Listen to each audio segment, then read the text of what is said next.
બધી તૈયારી થઈ ગઈ છે, બધા ભગવાનને લાઈનમાં ગોઠવી દીધા છે અને હમણાં હિમાંજલિ વાંચવાની છે। તો તમારે જેને જોવું હોય તે મારો આખો બ્લોગ જોજો। તો અહીંયા હિમાંજલિ વાંચવાની છે, તો અહીંયા બધા આવી ગયા છે, બધા મહેમાન ને બધા આવે છે। તો અહીંયા પૂજા ચાલુ કરી દીધી છે ગોરદાદાએ।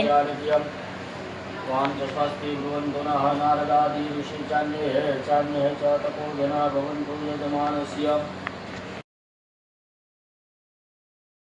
ભગવાન ગોઠવાઈ ગયા છે અને આ શું કરવાનું છે મમ્મી? યજ્ઞ કરવાની તૈયારી કરે છે બધા। તો અહીંયા બધું ગોઠવાઈ ગયું છે।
Magoraya